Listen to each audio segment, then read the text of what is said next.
Welcome to Typebook. We are Chris and Rose, INTJ and INFJ. We are cataloging a variety of people based on their Jungian psychological types and their MBTI four-letter abbreviations. Today we are taking a look at Shawn Crahan from Slipknot. Chris, what does consensus say his type is? So they actually say he's an ISFP,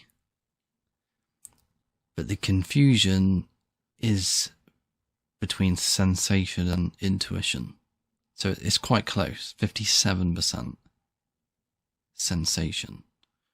But And the other ones say INFP. And then they also have 2 votes for ENTP as well. So it's very, very windy today in England. So if you hear these train whistling sounds in the background, yeah, it's not Rose, wind. It's actually the wind. Blowing my train whistle in the background. So sorry for that. Hopefully it's not too much interference. 3, 2, 1, go. What was the main philosophy behind creating Slipknot? We could spend months and months and months going into everything that led up to the creation of, one of the greatest bands ever. But I'll give you a quick scenario. I basically was married with 2 children and had a welding job. I would have to be at work at about 5:30 in the morning, which means I would have to leave at 4:30 because I like to be early. So I'd find myself falling asleep on the road on the way back, actually down in the ditch and coming back, and I started to think to myself that, that this is not how I wanted to live. So I started making a lot of comp tapes, a lot of comp CDs to listen to kind of refresh my mind. I can remember a day that my wife had come out of my house and let me know that one of my uncles had been murdered, and it was a gang initiation kind of thing, and it was actually on America's Most Wanted.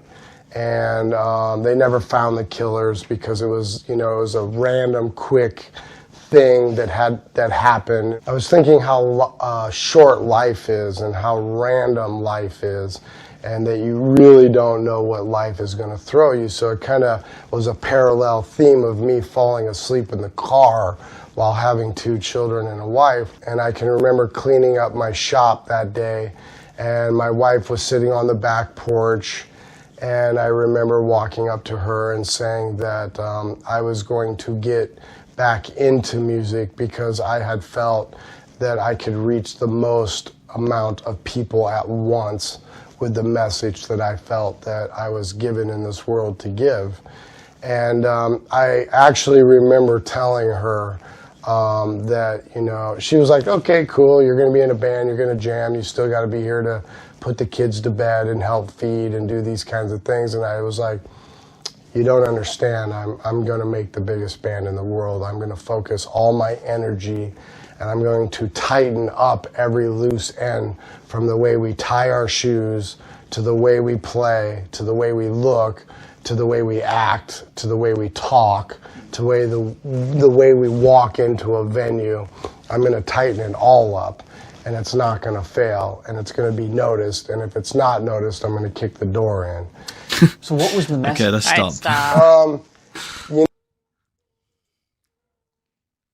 Wow, I mean, I've got a lot of thoughts. Do you want to go first, or? Well, it didn't take long. He starts out kind of calm, but 2 minutes in, someone said in the comments, this dude is intense. I mean, there's a few little clues right off the bat. First of all, the woman's reproductive system on the drum head. Very provocative. It's strange, perhaps a bit obscene, but it is provocative, because it's like you don't really know what to make of that. What does that mean? It's kind of unsettling. I think they know it. Right, it is unsettling. Because if you see it in a science book or something, yeah, it's right. understandable. But on a drum, it is a bit like, what am I supposed to make of that?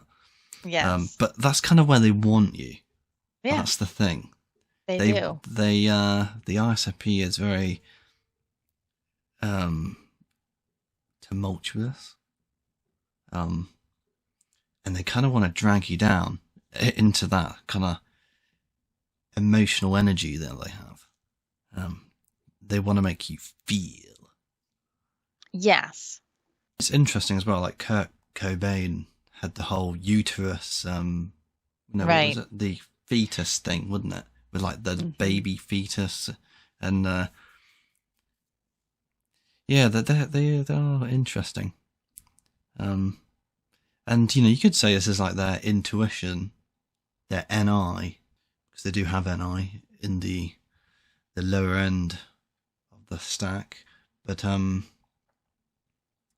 that sort of weird fascination with these things could be construed as being an NI, and then like the whole idea of the band and everything's going to be accounted for, like the way we walk in and all the things he mentioned in that regard. You can see the intuition, but it's propelled by this huge payload of rocket fuel that's going to just burst it off into the atmosphere, right? Because he feels it. You don't understand. Yeah, this is going to be the best band in the world. Right. So also of note, he mentions he was married at the time with several children, and his wife was supportive because she said, well, you'll still be here at night to tuck the kids in. And then that's when he said, well, you don't understand. So presumably he's saying that now the family's going to come second to this thing now. Yeah, and I'm sure she was just like, and this is where the okay, troubles begin. whatever. And this is where the ISFP troubles start. Yeah. Okay. Well, let's go again. 3, 2, 1, go. That's a really good question. I grew up. I want to say this with as much love as that I can. I grew up in an alcoholic family, and a lot of it was kept from me until a later age. I had noticed a lot of it instinctively, so I had built up a lot of rage and a lot of anger that I was unaware of, because people weren't taking the time to explain what I was noticing. So the message was a rooted evil almost of anger. And when I said that I wanted to reach as many people that I could, I wanted to reach the people that I felt maybe had similar feelings to me, because I was never told what was going on. And I had felt that maybe by giving my message, I might meet people that had similar feelings or understandings on how I felt, and maybe through that we could connect. And the overall goal was to get some sort of salvation for myself. Why did Slipknot become...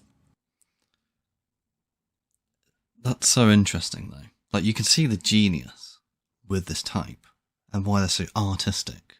They are like the quintessential artist, I think, because they are expressing themselves in that way, and then they kind of are like the epitome of what art is regarded as, as like this thing that moves or stirs you in some way. Right. And they know it. They're so like in tune with that.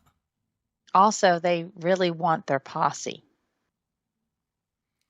Yeah, even in like the extensive fan base way. Yeah. I mean, you can certainly see that they want their crew, the motorcycle gang or their whatever, really. They like their close-knit friends, and they value the loyalty and all that kind of stuff. I think more so in this particular manifestation, because we've certainly seen ISFPs who are more to themselves and really don't want to try to put themselves out there. They kind of do want to be left alone, but this particular manifestation, the more ragey kind, I mean, he just admitted to the rage issues. I feel like they're trying to make up for something they lacked in their childhood, which was support, loyalty, And so in their Right. adult lives, they're always trying to gather people. So I think for him, music was a vehicle to get people like him who had been downtrodden in life or whatever. Right. And that's what he feels is the right thing to do. Okay. 3, 2, 1, go. This great vehicle to express the rage and the anger and the sense of isolation and all the things you've been talking about. You were creating something more than just a band. We have a song called Surfacing, and there's a line in that song that says, "Don't ever judge me." And if there was anything that I thought had to be on my gravestone, or that I felt that we preached and that we wanted people to know, it would be that statement. So what happened when we started, our merchandising became an anomaly. And these kids would buy everything. You know, we had t-shirts that said "fuck it all" on it. And these kids would buy these t-shirts and they would go to school. And they would sit in class, and there wouldn't be 1 or 2 in class. There'd be 5 or 6. So all the people that kind of turned their backs on these kids, they knew 1 or 2 of them, but they didn't know these other 2 felt the same way. So these other kids had to take a good look at who these kids were. And now all of a sudden these kids had a purpose. I've talked to hundreds, if not thousands, of kids that would say that they would wear the same t-shirt every day in school for the entire year, have their mom wash that t-shirt every night so they could wear that statement, "Fuck it all, don't ever judge me." And these are the kids that we represent, and that's why we are a culture. All right, stop. What was the thinking? Okay. All except their mum, I guess. Doing their laundry every night. Right. Almost all. Yeah. So what's the purpose in this? I mean, he alludes to like these kids basically having, you know, provocative t-shirts on. And then there's a purpose in that, he said. Yeah, well, it's a statement. And I guess isn't it's a statement because what is it about? It's about belonging, right? So I guess if you look around and see someone else wearing the t-shirt, I guess you feel better because Yeah, you do that like sort of nod in approval, like, right. you know, that Right. sort of thing. Yeah. And then suddenly you're at one. But see, you can tell how much this means to him. And I guess in his mind, he feels like he was kind of alone in it in his childhood. So he feels like he's giving these kids A voice. belonging. That's how they A would say. voice, right? Yeah. A voice. Yeah. It's like a, you know, a subculture to join. And it really is. I mean, they call their fans maggots. That's what they're like Yes. collectively Yes. known as. I wouldn't say I was a maggot, but I do like the band. Yeah. Yes, I mean, they certainly make an interesting bands. You know, I mean, they have the whole mask thing, Right. And they change their masks with every album and stuff. And yeah, it's Yeah, I mean, a very we cool type- concept, really. Right. Like, it's very artistic. Like everything has been accounted for. Like you said, he's not joking. You know, the jumpsuits and, you know. And that's what I've said before in the past, but you know, I think they ISFP on this 16 personalities or whatever. It does say the artist or they're represented as an artist. The thing is, I don't think people don't understand what that looks like really. Yeah, it's not Bob It's Ross. not like no, it's not someone who sits there and paints paintings. It's really in the NI. It's in the Yes, the FI vision. and NI Yes. way of like eloquence and Yes. messaging. It's subliminal and It's taking provocative. the whole of a thing and making it an artistic experience. Right. That's what they do. Thank you for sticking with us this far into the video. If you like what we're doing here, please give us a like, subscribe to our channel, and share this video, as this way of supporting us helps us grow our project at no cost to you. Also, don't forget to check out our playlists, where we have all our recorded videos organized by type. We have an extensive catalog, so have fun using the search bar to look for your favorite public figures. Before we get back to the video, please take a minute to leave us a comment. What do you think about this type? Does this person remind you of someone? Do you have experience with this type? Feel free to leave your type requests in the comments too. The more requests for a particular person we get, the sooner we will get to typing them. Thank you for all your support. It means so very much to us. Okay, let's go again. 3, 2, 1, go. Behind the term maggots? Oh, yeah. I came up with wearing the mask because I didn't want people to see my real pain.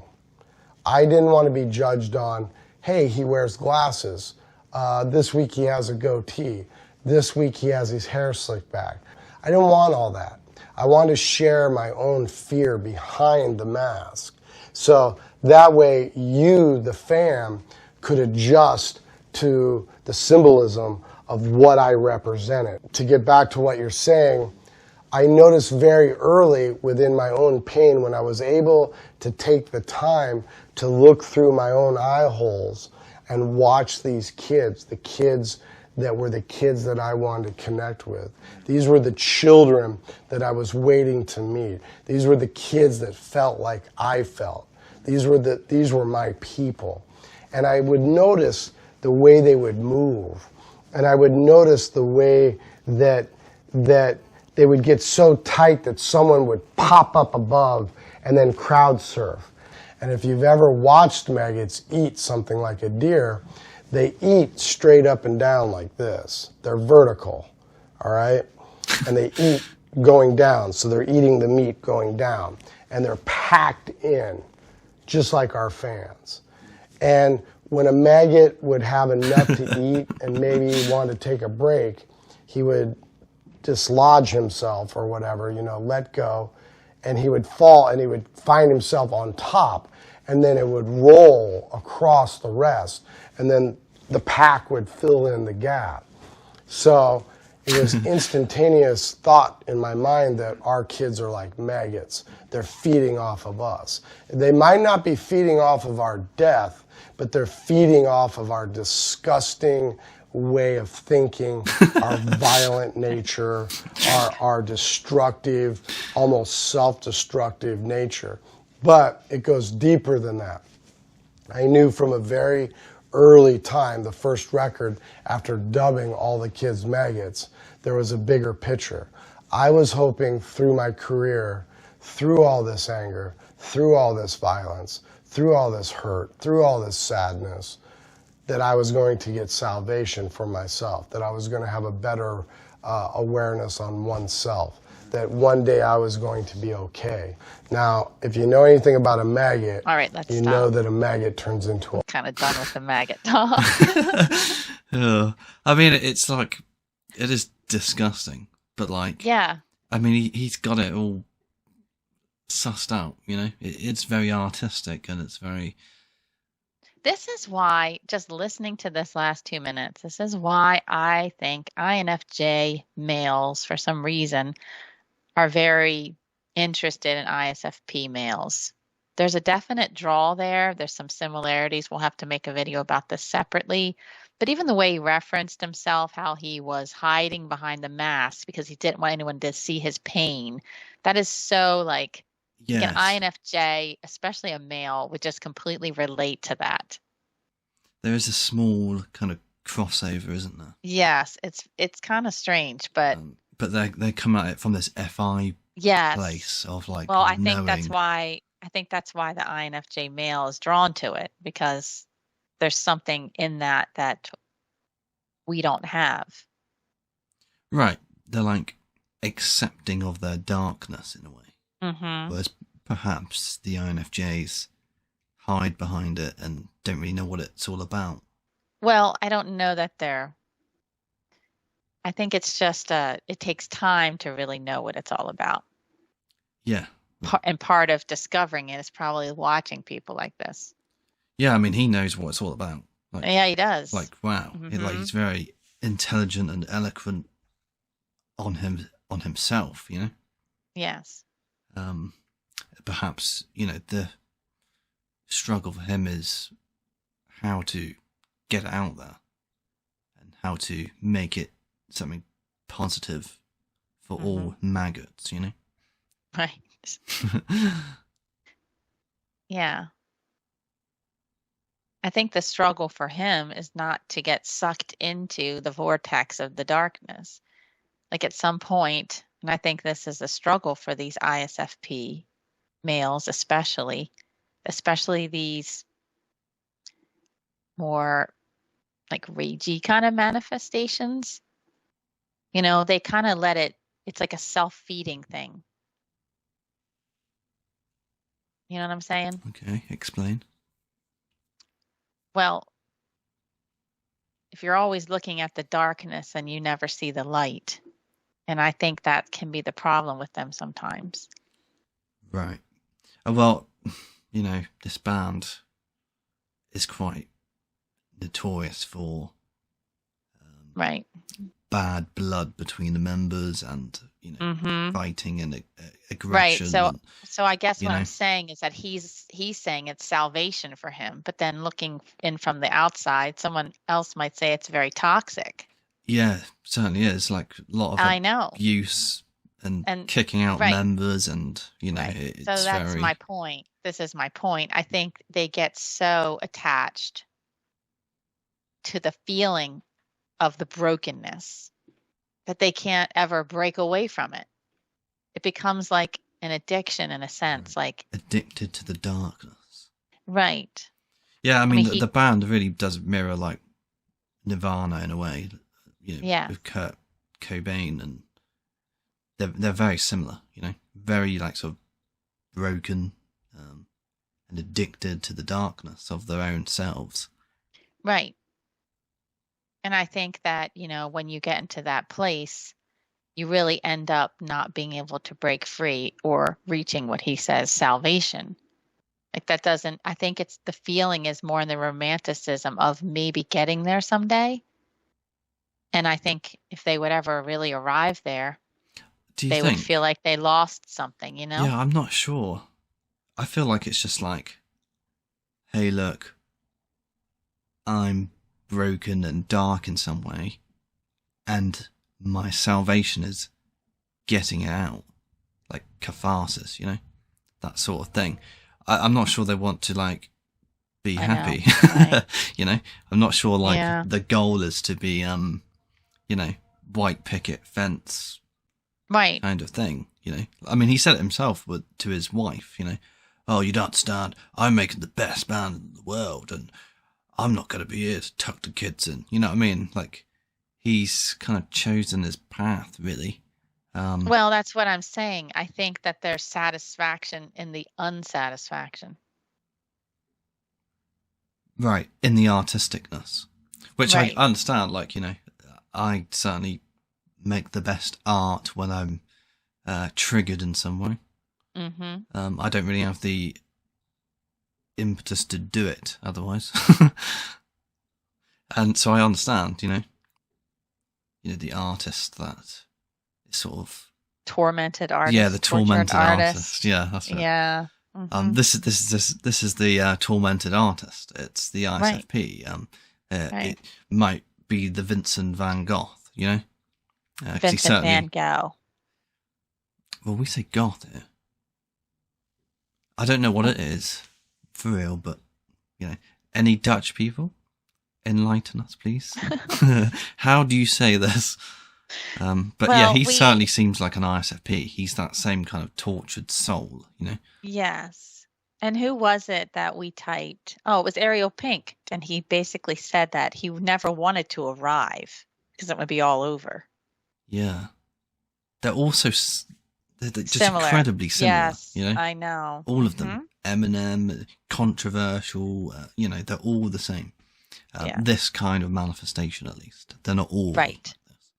To support our project, please comment, like, and subscribe. We want to encourage a dialogue in the comments, so substantiated disagreement is welcome. Check out the playlist for this type and our recommended video below. If there's someone you want us to type, please leave a comment for us. Or you can look into our fast track system to find out how you can get your favorite people typed sooner.